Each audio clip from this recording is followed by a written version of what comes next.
నమస్తే రమ్ గారు. నమస్తే చెల్లి. మంచి చందమామ కథ ఒకటి చెప్పుకుందామండి. ఒక ఊళ్ళోనట సుబ్బయ్య అని ఒక చిన్న పేద రైతు ఉండేవాడు. కొద్దిపాటి పొలం ఉంది. అతను వేరే వాళ్ళ పొలాల పనులలోకి సహాయానికి వెళ్తూనే తన పొలంలో కూరగాయలు ఆకుకూరలు అవి వేసి పక్కనున్న పట్నం తీసుకెళ్ళి అమ్ముకునేవాడు. పర్వాలా ఏదో మాదిరిగా వచ్చేది. ఎప్పటికప్పుడు కూరకు వెతుక్కోకర్ లేకుండా కూర ఉండేది. పై వాళ్ళ చేలల్లోకి పనికి వెళ్ళేవాడు కాబట్టి ధాన్యం లభించేది. ఏముంది, అన్నము కూర ఉంటే చాలు.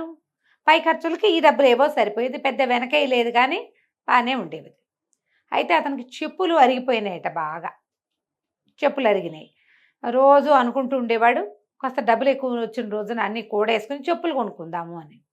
అయితే ఒకనాడు ఏమైందట, ఇవాళ చెప్పులు కొనుక్కోవాలి అని నిశ్చయించుకుని అతను ఏం చేశాడు, తన పాత చెప్పుల జత ఇంట్లోనే చూట్లో పెట్టి, చూరు ఉంటుందిగా ఇళ్ళకి, పెంకుటిళ్ళకి, కూరుగుడిసెలకి వాటికి ఉంటుంది చూరు. ఆ చూరులో పెట్టి పట్టణం నడిచి వెళ్ళి ఏం చేశాడు, చెప్పుల దుకాణం కూరగాయలన్నీ అమ్మేసుకున్నాక డబ్బులు జాగ్రత్త పెట్టుకుని చెప్పుల దుకాణానికి వెళ్ళి చక్కగా బాగా పరిశీలించి ఒక జత చెప్పులు కొనుక్కున్నాడు.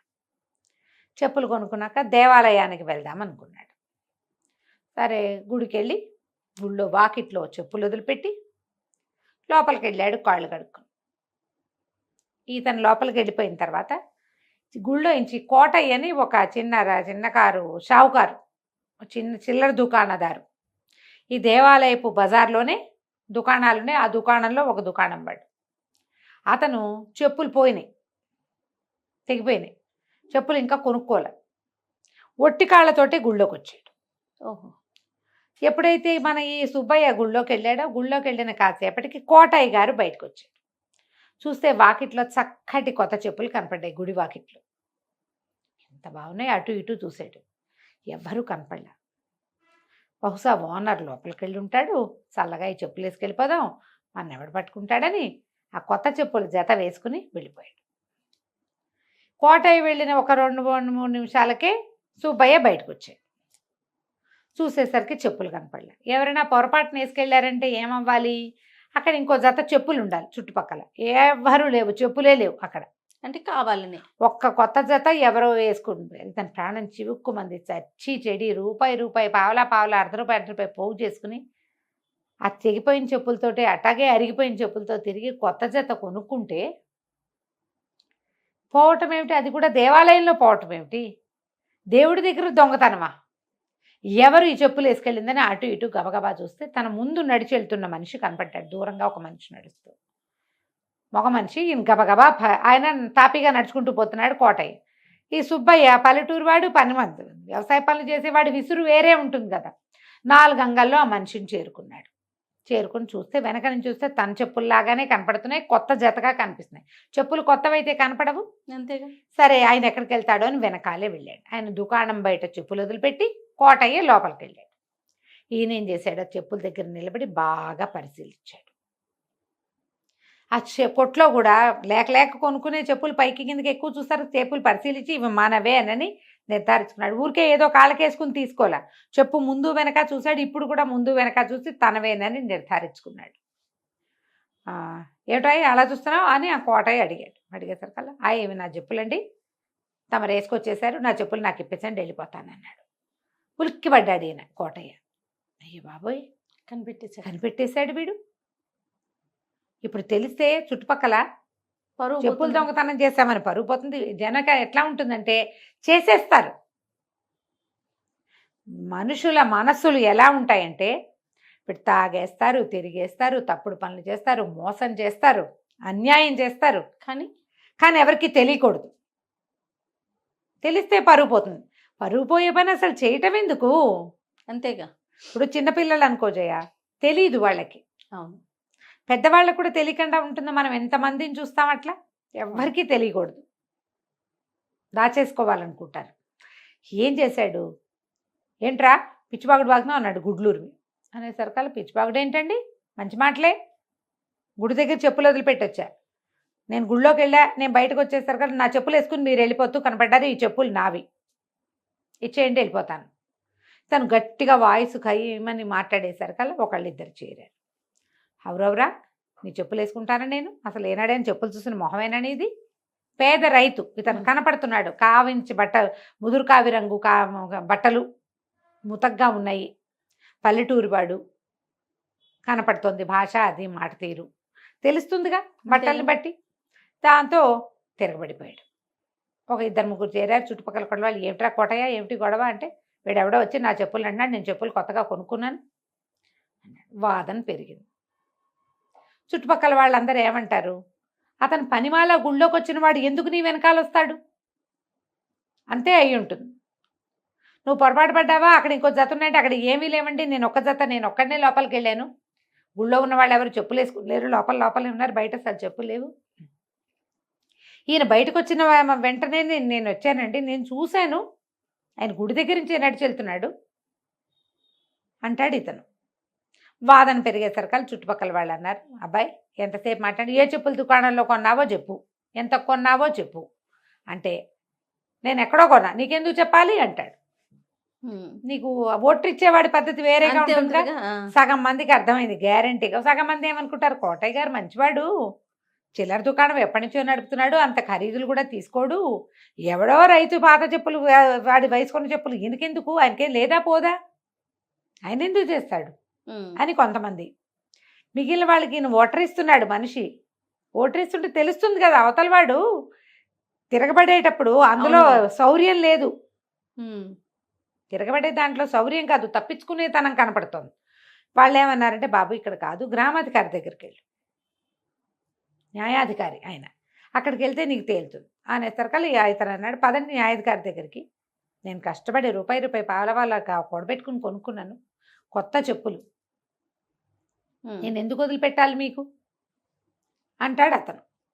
ఈయనేమో నేనే కొనుక్కున్నాను, నీ చెప్పులు నేనెందుకు తీసుకోవాలి, నాకు అంత అవసరం ఏముంది, నేను పేద రైతును గాను, నేను వ్యాపారస్తుడిని, చెప్పులు కొనుక్కోగలను అని ఇతను న్యాయస్థానానికి వెళ్ళారు. ఆ ఊళ్ళోనే ఒక చిన్న సభ లాంటిది ఉంటుంది, కొంతమంది పెద్ద మనుషులు కూడా అక్కడ ఉంటూ ఉంటారు, పొద్దుటిపూట కూర్చుంటారు. ఈ న్యాయాధికారి ఉన్నాడు. ఇది ఉదయం ఒక 11 గంటలు 10 గంటల వేళ. వెళ్ళేసరికల్లా 2 వాదనలు విన్నారు. ఖచ్చితంగా ఈ చెప్పుల జత ఎవడో ఒకటిది, రెండో వాడు దొంగ అంతే. అయితే ఎందుకు చెప్పులు కొనుక్కున్నావు నువ్వు అని అతను అడిగారు సుబ్బయ్యని. చెప్పులు ఎందుకు కొనుక్కున్నావు నువ్వు అని అడిగితే, అయ్యా నేను పల్లెటూరు నుంచి ఇక్కడికి రావాలండి, రోజు కూరలు అమ్ముకోవడానికి వస్తాను, మరి నా చెప్పులు అరిగిపోయినాయండి, అరిగిపోయిన చెప్పులు చూపించు ముందు అన్నారు.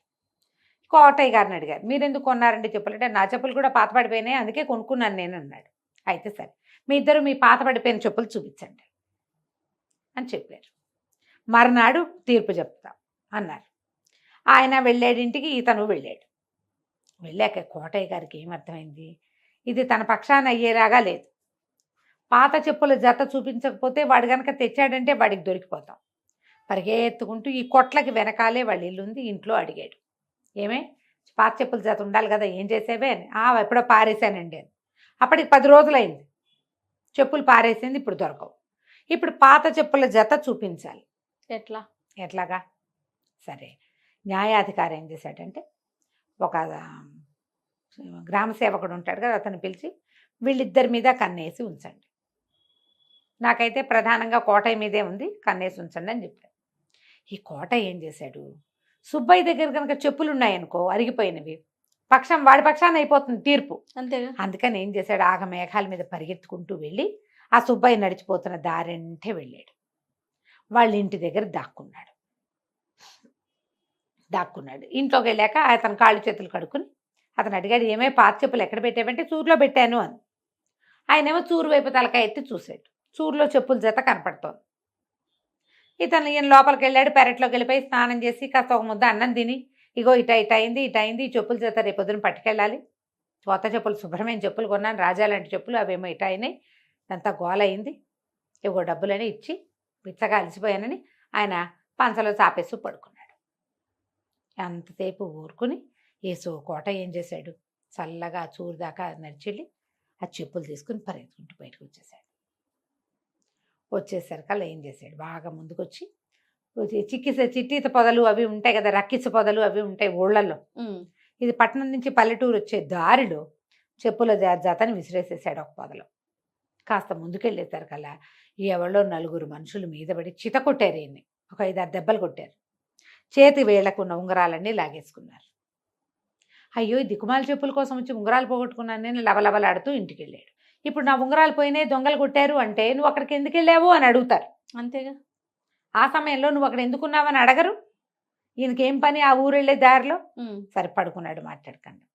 మర్నాడు పొద్దున మళ్ళీ చేరారు న్యాయస్థానం. చేరిన తర్వాత కోటయ్య గారిని అడిగితే ఆ చెప్పులు లేవండి, పారేసింది నా భార్య అని చెప్పాడు.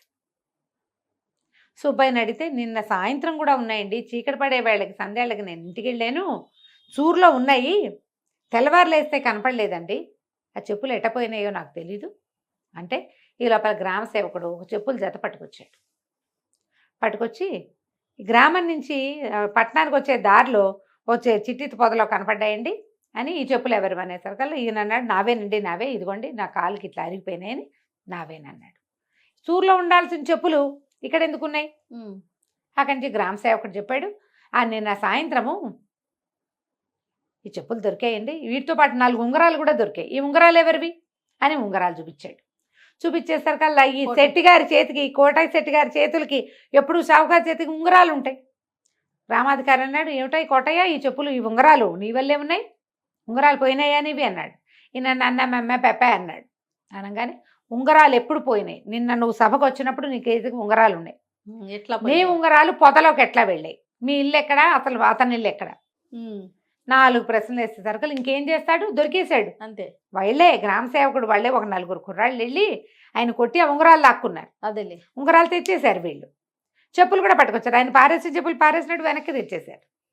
దాంతో ఇంకేం చేస్తాడు కోటయ్య గారు, నోరు గట్టిగా మూసుకుని అతను చెప్పులు ఇచ్చేసి న్యాయస్థానానికి తిప్పినందుకు అతనికి జరిమానా, అతనికి డబ్బులు ఇచ్చి కేసు పెట్టకుండా ఓకే న్యాయస్థానానికి జరిమానా కట్టి ఏమిటి కోర్టు వారి సమయం వృధా చేసినందుకు శాశ్వతంగా చెప్పులు దొంగ అని పేరు మాత్రం తెచ్చుకున్నాడు.